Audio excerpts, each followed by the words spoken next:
दोस्तों आज के वीडियो में हम समझने वाले हैं कि परफेक्ट सपोर्ट और रेजिस्टेंस कैसे मार्क करते हैं, परफेक्ट ट्रेंड लाइन कैसे मार्क करते हैं और उस सपोर्ट या रेजिस्टेंस को या फिर कोई भी ट्रेंड लाइन है उसको हम कैसे ट्रेड करते हैं। ठीक है, तो सबसे पहले ये समझ लीजिए कोई भी परफेक्ट सपोर्ट या रेजिस्टेंस जो होता है वो कोई 100% जो है आपका गारंटी नहीं होता है कि प्राइस उसको ब्रेक नहीं करेगा। ब्रेक कर सकता है। देखिए सपोर्ट और रेजिस्टेंस जो है बनते भी हैं और ये टूटते भी हैं। ठीक है, लेकिन परफेक्ट सपोर्ट और रेजिस्टेंस को हमें ट्रेड कैसे करना है ये हम समझने वाले हैं। ठीक है, देखिए अगर कोई भी सपोर्ट बनता है तो उस कंडीशन में ये ब्रेक होने के चांसेस होते हैं, लेकिन ज्यादातर चांसेस क्या होता है कि प्राइस यहाँ पे आएगा, यहाँ सपोर्ट लेगा और यहाँ से ये वापस चला जाएगा। ठीक है, फिर दोबारा आएगा, यहाँ पे सपोर्ट लेगा, फिर वापस चला जाएगा, फिर दोबारा आएगा, यहाँ पे सपोर्ट लेगा, फिर वापस चला जाएगा। हो सकता है ये चौथे टाइम में आए और इसको ब्रेक कर दे। ठीक है, तो ये चौथे टाइम में ये ब्रेक करने के डर से जो है हम इस सपोर्ट पे ट्रेड ही नहीं लेंगे, बिल्कुल लेंगे। ठीक है, या फिर मान लीजिए ये रेजिस्टेंस एरिया है, अब हमें लगता है कि हाँ प्राइस यहाँ जाके ये ब्रेक कर सकता है, तो इसका मतलब हम यहाँ पे चांस नहीं लेंगे, बिल्कुल लेंगे। ठीक है, अगर कोई भी सपोर्ट या रेजिस्टेंस का एरिया है उस पर ज्यादातर टाइम चांसेस क्या होता है कि प्राइस आएगा, एक बार यहाँ सपोर्ट बनाएगा और सपोर्ट बनाएगा ऊपर जा सकता है। मतलब आपको कोई भी सपोर्ट या रेजिस्टेंस के ऊपर जो है 2-3 ट्रेड आपके फेवर में मिल सकता है। हो सकता है कोई एक ट्रेड आपके अगेंस्ट चला जाए, तो इसमें क्या दिक्कत है, एक ट्रेड जो आपका अगेंस्ट चला जाएगा वो कहीं ना कहीं आपका लॉस दे देगा, कोई दिक्कत नहीं, वहां एसएल लेके निकल गए हम। लेकिन जो भी ट्रेड हमारे फेवर में आ रहा है उसको तो हम ट्रेड करके हम यहाँ पे प्रॉफिट कमा सकते हैं ना। और कोई भी जो परफेक्ट सपोर्ट या रेजिस्टेंस एरिया है वहां से जो है ज्यादातर चांस आपके फेवर में ही प्राइस जाता है। ठीक है, लेकिन हमें लगता है कि अब ये ब्रेक कर देगा, अब ये ब्रेक कर देगा, अब ये ब्रेक कर देगा। ठीक है, और जब वो लास्ट टाइम में वो ब्रेकआउट या ब्रेकडाउन के टाइम आता है ना, उस टाइम पे हम ये सपोर्ट मान के यहाँ पे बाई कर लेते हैं और वहीं पे क्या होता है कि हमारा ये लॉस में चला जाता है। ठीक है, जिस टाइम पे वो इसका रिस्पेक्ट कर रहा था उस टाइम तो हमने कुछ किया ही नहीं, लेकिन वो जिस टाइम पे ब्रेक करने वाला होता है उस टाइम पे हम लेते हैं। क्यों? क्योंकि पहले से हम यहाँ पे बैठ के बस सिर्फ वॉच करते हैं कि हाँ ये प्राइस यहाँ से आया, अरे यहाँ से सपोर्ट लेके चला गया, चलो ठीक है अगले बार देखेंगे। अगले बार आएगा तो आपको लगेगा नहीं नहीं नहीं अब की बार तो ये ब्रेक कर ही देगा।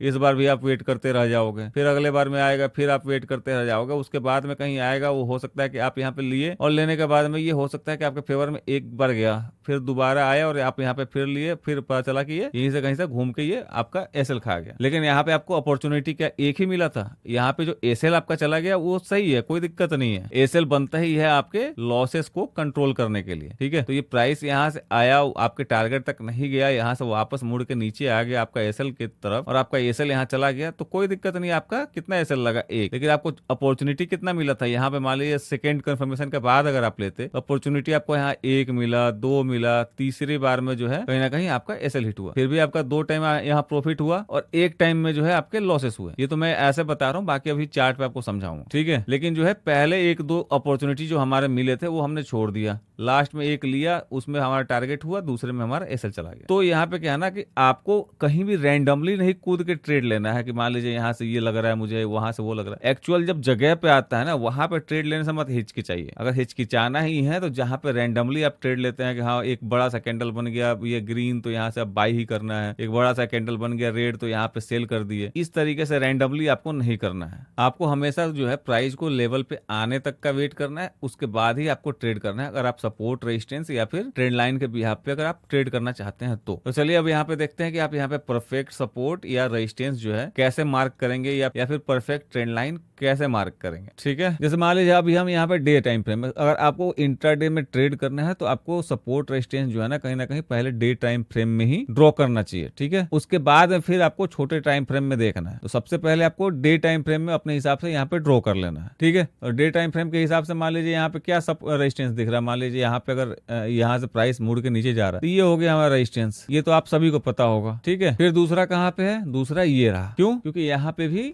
मल्टीपल टाइम आपका प्राइस जो है इस लेवल का रिस्पेक्ट किया है। यहाँ पे जैसे मान लीजिए यहाँ से नीचे आया, नीचे आने के बाद में यहाँ पे ये रेजिस्टेंस लेके नीचे आया, फिर जब दूसरी बार यहाँ गया था तो यहाँ से भी रेजिस्टेंस लिया था, यहाँ से तीसरी बार जब आया यहाँ भी किया इसका रिस्पेक्ट, उसके बाद में ये चौथी बार गया तब भी यहाँ पे इसका रिस्पेक्ट ये किया, यानी कि ये भी एक सपोर्ट या रेजिस्टेंस का काम करने वाला है। ठीक है, इसी तरीके से आप मल्टीपल जितने भी आपके दिख रहे हैं उस जगह को आप यहाँ पे मार्क कर लीजिए। ठीक है, फिर ये एरिया है क्या हाँ है, यहाँ से सपोर्ट लेने का काम किया था और यहाँ पे भी आपका वही सेम एरिया ये भी है। ठीक है, अभी हम सिर्फ मार्क कर रहे हैं, मार्क करने के बाद में फिर हम और चीजें देखेंगे। ठीक है, उसके बाद में और नीचे अगर आते हैं तो इस एरिया को देखने के लिए आपको थोड़ा सा जूम आउट करना पड़ेगा। ठीक है, तो यहाँ पे अगर आप देखेंगे तो इधर भी ये प्राइस इस एरिया के आसपास यहाँ पे रिस्पेक्ट किया था, यानी कि पहले बार गया, फिर दूसरी बार गया, तीसरे बार में इसको ये ब्रेक किया था। तो ये एरिया भी आप एक बार मार्क कर लेंगे। ठीक है, हालांकि अगर आपको इंट्राडे में ट्रेड करना है तो इतना कुछ करने की जरूरत नहीं है, क्योंकि प्राइस कभी भी इतना तेजी से डायरेक्ट नहीं आएगा नीचे। ठीक है, ये हमने मार्क कर लिया। तो क्या ये हमारा परफेक्ट सपोर्ट रेजिस्टेंस एरिया हो गया?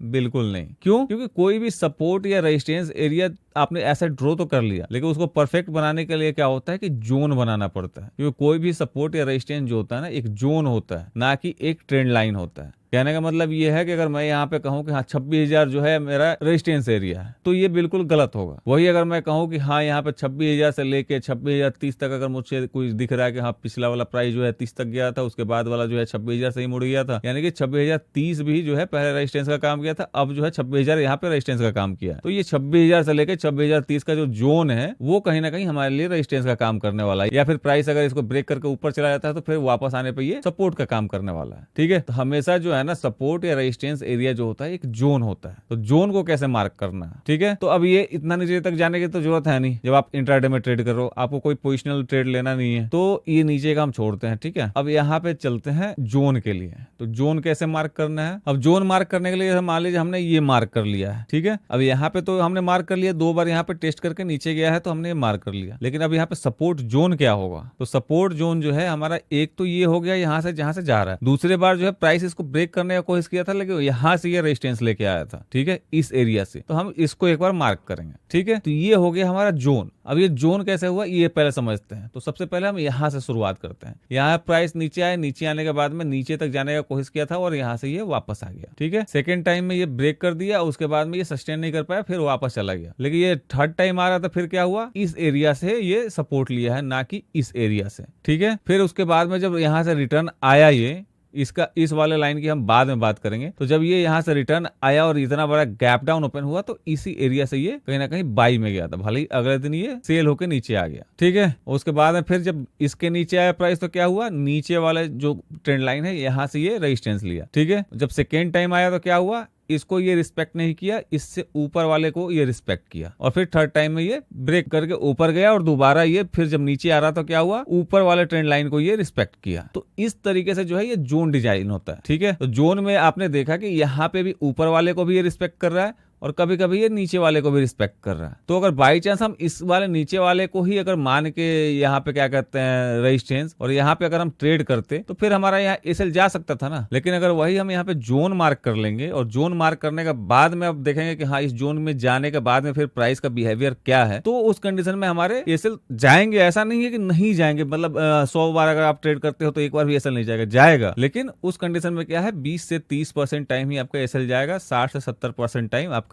ये ट्रेड आपके फेवर में जाने का चांस ज्यादा रहेगा। ठीक है, अगर आप सिंगल यहाँ पे लाइन मार्क करते हो तो उस कंडीशन में क्या है कि आप तो इसी को समझ के फिर यहाँ पे ट्रेड प्लेस कर दिए होते, और ऐसा नहीं है कि ये नीचे वाले लाइन के पास में जब ये प्राइस आया होगा तो यहाँ पे ये रेजिस्टेंस नहीं लिया होगा, वो अभी हम छोटे टाइम फ्रेम में आपको दिखाएंगे। ठीक है, इस तरीके से हमें जोन मार्क करना होता है कि हाँ थोड़ा सा नीचे से कहाँ से प्राइस मुड़ा था और थोड़ा ऊपर तक कहाँ तक गया था। ये हो गया हमारा सपोर्ट और रेजिस्टेंस जोन। अब ये सपोर्ट रेजिस्टेंस कैसा हुआ, क्योंकि नीचे से अगर प्राइस आ रहा है तो ये रेजिस्टेंस का काम करेगा, अगर ऊपर से ये प्राइस आ रहा है तो ये सपोर्ट का काम करेगा। ठीक है, वैसे ही सेम जैसे मान लीजिए कि अभी यहाँ पे ये चल रहा है प्राइस, तो यहाँ पे क्या है, इसको थोड़ा सा बड़ा करते हैं।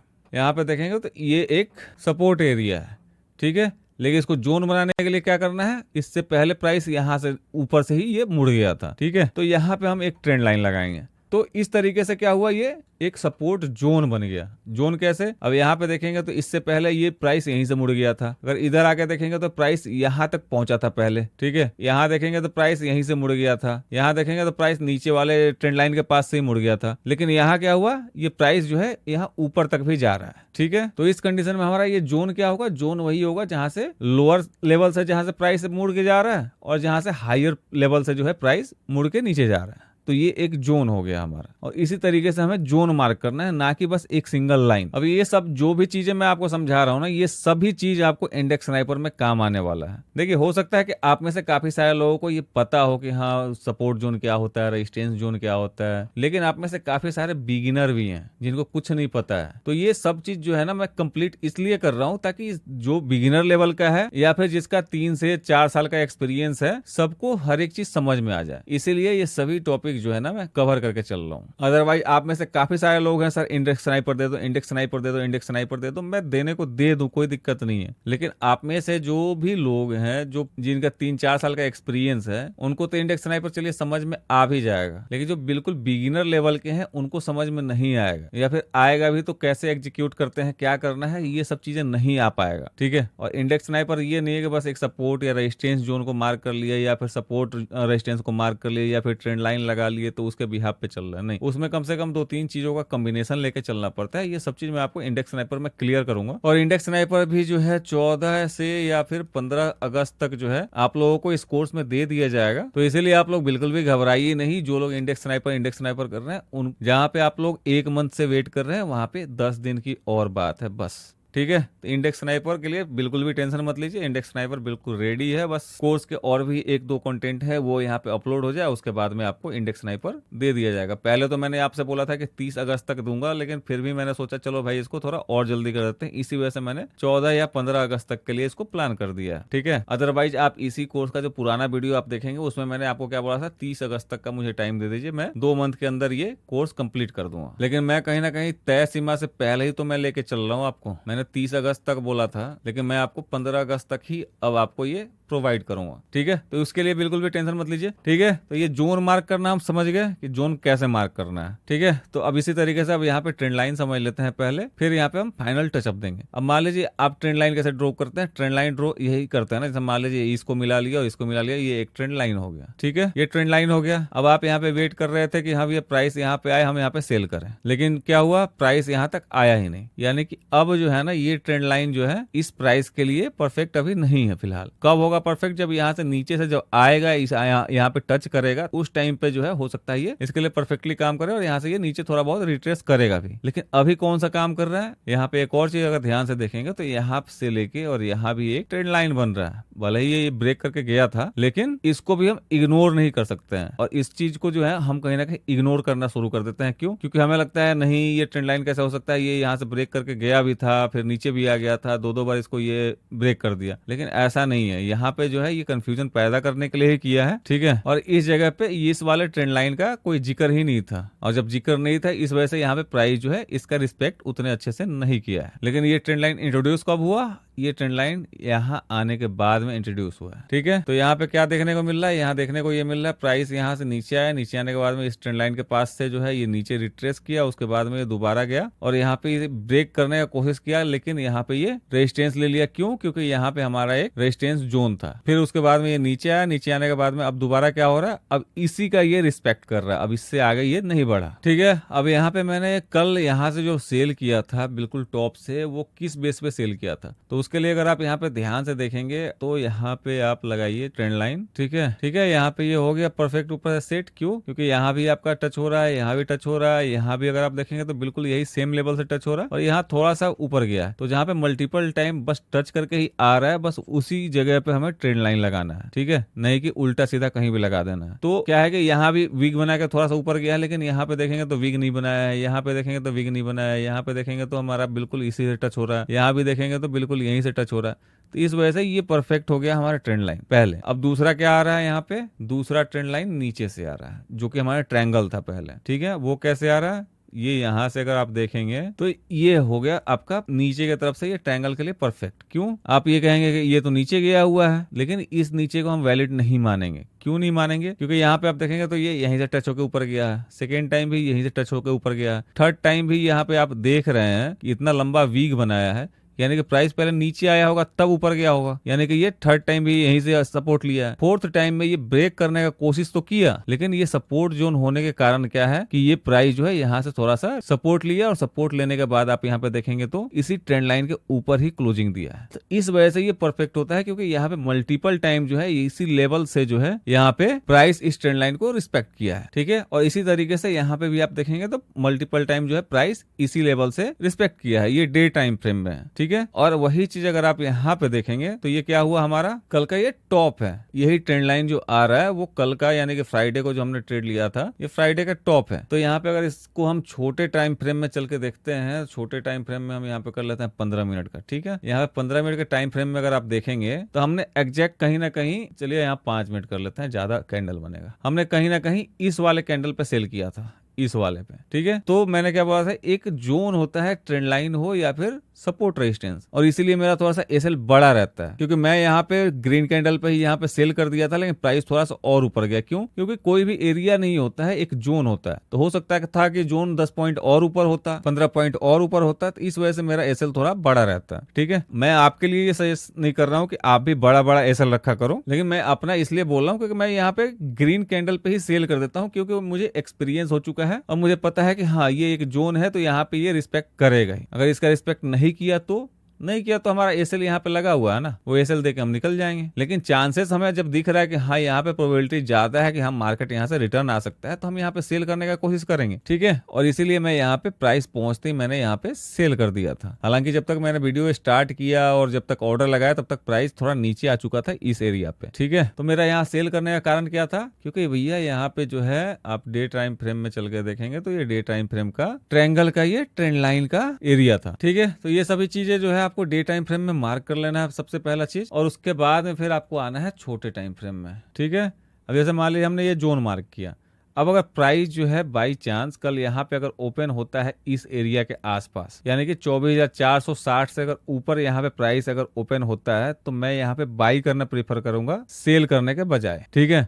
बाई चांस यहाँ से मार्केट सेल में आ गया, कोई दिक्कत नहीं, मेरा एसएल चला जाएगा, लेकिन मैं यहाँ से बाई करने का कोशिश करूंगा, ना कि यहाँ पे सेल करूंगा। क्यों? क्योंकि ये एक सपोर्ट जोन है। तो उस कंडीशन में क्या है, भले ही अगर मार्केट को नीचे जाना है कोई दिक्कत नहीं है, लेकिन मार्केट जैसे ही यहाँ पे ओपन होगा तो यहाँ पे ये एक बार ऊपर की तरफ जाएगा ही जाएगा। तो इस एरिया में अगर ओपन होता है तो मेरा ज्यादा चांसेस है कि अगर मैं बाई करूं तो मेरा यहाँ पे टारगेट अचीव हो जाएगा, मैं यहाँ पे सेल नहीं करूंगा। लेकिन वही अगर इसके नीचे ओपन होता है, यानी 24,460 से नीचे, जैसे मान लीजिए 50, 45, 40 इस एरिया के आसपास अगर ओपन होता है, तो मैं एक बार यहाँ पे वेट करूंगा कि भैया इधर जाए, एक बार रेजिस्टेंस ले, उसके बाद में मैं रेजिस्टेंस लेते ही यहाँ पे मैं सेल करने का कोशिश करूंगा, ठीक है। और जब हम यहाँ पे जब छोटे टाइम फ्रेम आए हैं और यहाँ पे हमने मार्क किया हुआ है पहले से ही, जैसे मान लीजिए ये भी जोन हमने मार्क किया हुआ है। अब यहाँ पे हमने ये 2 लाइनें मार्क की थी, एक तो ये यहाँ से, क्योंकि पहली बार जब ये प्राइस गया था तो यहाँ से ये रेजिस्टेंस लिया था, ठीक है। दूसरी बार यहाँ तक गया ही नहीं, तो जब दूसरी बार यहाँ तक गया ही नहीं तो हम यहाँ पे ट्रेड कर ही नहीं सकते हैं सेल का। लेकिन हमने ये वाला लाइन मार्क किया था, यहाँ पे अगर आप देखेंगे तो यहाँ पे जब प्राइस गया तो यहाँ पे एक रेजिस्टेंस एरिया आ रहा था पहले से ही, जो कि हमने ये डे टाइम फ्रेम में मार्क किया था। और दूसरा जो है ये सेकेंड टाइम जब गया इस ट्रेंड लाइन के पास में, तो इसी ट्रेंड लाइन के पास से आप देखेंगे तो ये नीचे आया हुआ है, ठीक है। यहाँ पे थोड़ा सा जूम करते हैं, यहाँ पे देखेंगे तो आप इसी ट्रेंड लाइन के पास से 2 बार रेजिस्टेंस लेके नीचे आया, ठीक है।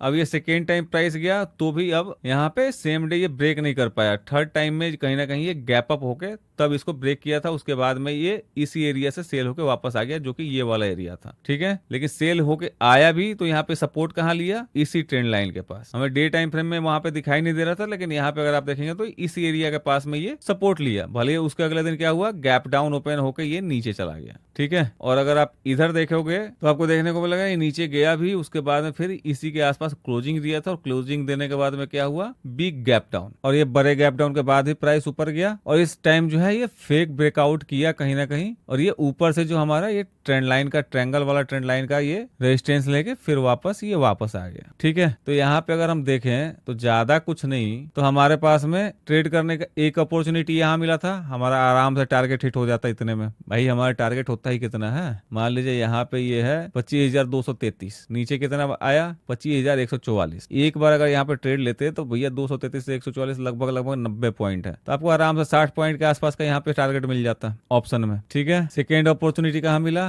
यहाँ मिला। सेकेंड टाइम भी अगर लेते तो आपका यहाँ पे टारगेट हिट। थर्ड अपॉर्चुनिटी कहाँ मिला, यहाँ गया था लेकिन यहाँ टच नहीं किया, ठीक है। लेकिन नेक्स्ट डे ये ब्रेक करके जब दोबारा ये यहाँ पे रीटेस्ट करने गया था, उस टाइम भी हम ट्रेड ले सकते थे। यहाँ पे ब्रेक करते ही नहीं लेते हम, लेकिन यहाँ रीटेस्ट पे तो ले सकते थे ना। तो यहाँ भी हमारा टारगेट हिट। 3 बार हमें अपॉर्चुनिटी मिला, तीनों बार टारगेट हिट। चौथी बार गया, चौथी बार भी हमारा टारगेट हिट, ठीक है। 5वीं बार क्या हुआ, ये फिर दोबारा ऊपर ओपन हुआ, यहाँ पे ये सपोर्ट लेके जब ऊपर जा रहा है, क्योंकि भाई ये ट्रेंड लाइन है, ऊपर ओपन हुआ है तो यहाँ पे अगर सपोर्ट लेगा तो हम यहाँ पे बाई करेंगे, नीचे रहेगा तो हम सेल करेंगे। अगर यही चीज यहाँ पे अगर ऊपर सपोर्ट नहीं लेता, डायरेक्ट ये ब्रेक करके नीचे आया था, तो हम यहाँ पे रीटेस्ट पे सेल करते हैं, ठीक है। लेकिन ये यहाँ पे आया, आने के बाद में ये सपोर्ट यहाँ से लेके अगर ऊपर जा रहा था, हम यहाँ पे बाई करते, तो यहाँ पे बाई करने पे भी हमारा टारगेट हिट। फिर हमारा यहाँ पे एक बार सेल बनता था, क्यों बनता था, क्योंकि भैया यहाँ पे मल्टीपल टाइम यहाँ पे सेल में आ चुका है, तो यहाँ पे हम सेल करते तो हमारा टारगेट हिट। और हाँ, उससे पहले का जो ये दिन है, यहाँ पे अगर हम बाई करते हैं तो हमारा टारगेट हिट। क्यों, क्योंकि ये ओपन कहाँ हुआ है, इसके ऊपर हुआ है, लेकिन ये नीचे आने के बाद में सपोर्ट यहाँ से कहाँ से लिया है, ट्रायंगल वाला ट्रेंड लाइन से। तो यहाँ पे मैंने कितने सारे टारगेट दिखा दिए। यहाँ पे आपका एक टारगेट हो गया, फिर दूसरा टारगेट हो गया, फिर यहाँ से हम बाई किए तो तीसरा टारगेट हो गया, फिर यहाँ पे ये रिटेस्ट के बाद हमने सेल किया तो चौथा टारगेट हो गया, फिर दोबारा आया तो हमारा 5वां टारगेट हो गया, फिर यहाँ पे हम बाई किए तो 6ठा टारगेट हो गया, और फिर ये इसके एरिया के आसपास से अगर हम सेल किए तो ये 7वां टारगेट हो गया। लेकिन यहाँ पे ए सेल हमारा हिट होता है। क्यों, क्योंकि अब यहाँ पे हम फिर दोबारा बाई करते हैं, ठीक है। जैसे हमने यहाँ पे बाई किया था वैसे ही हम यहाँ भी बाई करते हैं, ना कि यहाँ पे हम सेल करते हैं, ठीक है। रेड कैंडल हो या ग्रीन कैंडल हो, उससे मतलब नहीं है। अगर सपोर्ट जोन है तो सपोर्ट जोन है, रेजिस्टेंस जोन है तो रेजिस्टेंस जोन है। रेजिस्टेंस जोन के पास जाएगा प्राइस तो मैं हमेशा सेल ही करूंगा, सपोर्ट जोन के पास आएगा तो मैं हमेशा बाई ही करूंगा, भले ही कितना बड़ा भी ये रेड कैंडल क्यों ना दिखा रहा हो। यहाँ पे ये बड़ा ही रेड कैंडल बनाया ना, लेकिन रेड कैंडल यहाँ पे छोटा हो या बड़ा हो उससे कोई मतलब नहीं है। तो यहाँ पे हम बाई किए थे, क्यों, क्योंकि इस ट्रेंड लाइन की वजह से। तो यहाँ भी मार्केट ओपन हो गया, जब नीचे आया तो हम यहाँ पे बाई ही करते हैं, और जब बाई करते हैं तो यहाँ पे हमारा एसएल हिट होता है, ठीक है। तो हमारा 7 टारगेट के बाद में एक एसएल जाता। फिर यहाँ पे अगर आप देखोगे तो छोटे टाइम फ्रेम के हिसाब से एक जोन है। कैसे, यहाँ पे पहले मार्क कर देते हैं, इसको कर देते थोड़ा सा मोटा ताकि ये अलग रहे। ये प्राइस यहाँ पे आया था, उसके बाद में दोबारा जब ये ब्रेक करके नीचे गया तो नीचे जाने के बाद में अब यहाँ पे तो ये नहीं था ट्रेंड लाइन, तो उस कंडीशन में ये नीचे वाले ट्रेंड लाइन से यहाँ पे सपोर्ट ले रहा था और ऊपर वाले से ये रेजिस्टेंस ले रहा था। कौन से एरिया से, जहां से ये सपोर्ट लिया था उसी एरिया से, ठीक है। तो जब ये यहाँ पे पिछले दिन पूरा दिन यहाँ पे ट्रेड किया और ये यहाँ से रेजिस्टेंस ले रहा था, तो इस दिन भी हमारा रेजिस्टेंस ही लेता, ये हमें पता था। तो यहाँ पे अगर ओपन होने के बाद में हमें नहीं पता था कि भैया हमें बाई करना है, तो अगर हम यहाँ पे सेल कर दिए होते इस एरिया के आसपास तो हमारा एक एसएल जाता, कोई दिक्कत नहीं है। लेकिन दूसरा हम यहाँ पे ट्रेड लेते सेल का, तो इसमें हमारा टारगेट आता, यानी कि टोटल 8 टारगेट। फिर दोबारा ये इसी एरिया के पास आया, फिर यहाँ भी आने के बाद अगर सेल करते तो 9वां टारगेट हो जाता। और फिर अगर हम यहाँ पे दोबारा बाई कर लिए होते तो हमारा ये 10वां टारगेट हो गया होता। और फिर इस जगह पे जाने के बाद अगर सेल करते तो ये 11वां हो जाता। लेकिन हम एसटीबीटी लेके जाते ही नहीं है, तो यहाँ पे हम छोड़ देते हैं। भैया ये हमारा मान लो कि भैया पूरे दिन में यहाँ एसएल चला गया, यानी कि 10 टारगेट 2 एसएल, ठीक है। अब यहाँ पे चलिए अगर हमने बाई नहीं किया कोई दिक्कत नहीं है, लेकिन अब यहाँ पे दोबारा जाने के बाद हम क्या करते हैं, सेल ही करते हैं। तो यहाँ पे एक और यहाँ पे एसएल हिट होता, यानी कि 10 टारगेट 3 एसएल, ठीक है। मैं यहाँ पे सिर्फ टारगेट ही नहीं लेके चल रहा हूँ। अब मैं ये नहीं बोलूंगा कि आप यहाँ पे देख रहे हो कि बड़ा सा ग्रीन कैंडल है तो आप यहाँ पे क्यों बाई करोगे। नहीं भाई, ये जोन है तो मैं बाई करूंगा, सॉरी सेल करूंगा। जब यहाँ पे मैं सेल कर रहा हूँ तो यहाँ भी सेल करूंगा, यहाँ पे हमारा एसएल जाता, ठीक है। फिर ये यहाँ पे एसएल लेने के बाद में भैया ये वापस आया, वापस आने के बाद में फिर ये दोबारा ये इस वाले ट्रेंड लाइन के पास में गया और यहाँ से मैं क्या करता, सेल ही करता, ठीक है। और मैंने किया भी क्या था, अगर आप 1 तारीख का वीडियो उठा के देख लीजिए, 1 अगस्त का मैंने वीडियो डाल रखा है, आप 1 अगस्त का वीडियो उठा के देख लीजिए, मैं यहाँ पे ही कहीं ना कहीं इसको सेल कर दिया था। तो आप में से काफी सारे लोग जो कमेंट करके पूछते रहते हो ना, सर आप ग्रीन कैंडल पे ही कैसे सेल कर देते हो, रेड कैंडल पे ही कैसे बाई कर लेते हो। तो इसका कारण यही है कि कहीं ना कहीं मेरे दूसरे स्क्रीन में, क्योंकि मेरे पास अभी 3 स्क्रीन का सेटअप है, वैसे 4 स्क्रीन का सेटअप था, 1 स्क्रीन का वैसे जरूरत ज्यादा पड़ता नहीं, इस वजह से मैंने निकाल के साइड में रख दिया, ठीक है। तो मेरे बाकी के जो 2 स्क्रीन है, एक स्क्रीन पर तो ठीक है, जो मैं ट्रेड करता हूँ सीरीज के लिए वो आपके लिए चलता रहता है और वो रिकॉर्ड होता रहता है। लेकिन जो बाकी के जो 2 स्क्रीन है उसमें कहीं ना कहीं इसी तरीके से मल्टीपल जो लेवल्स होते हैं वो उसमें मार्क होते हैं, ठीक है। और जैसे ही मार्केट उस लेवल के पास आता है तो फिर मैं वहां पे वेट नहीं करता हूँ कि भैया यहाँ से ये एक रेड कैंडल बनाए तब मैं यहाँ पे एंट्री करूंगा, 2 रेड कैंडल बनाए या फिर एक बनाए उसका नीचे लो ब्रेक करे तब मैं यहाँ पे एंट्री करूंगा। मैं यहाँ पे जाते ही यहाँ पे एंट्री कर लेता हूँ। क्यों? क्योंकि अगर यहाँ से प्राइस मुड़ना है तो मुझे यहाँ पे कम से कम प्राइस पे यहाँ ऑप्शन मिल जाएगा।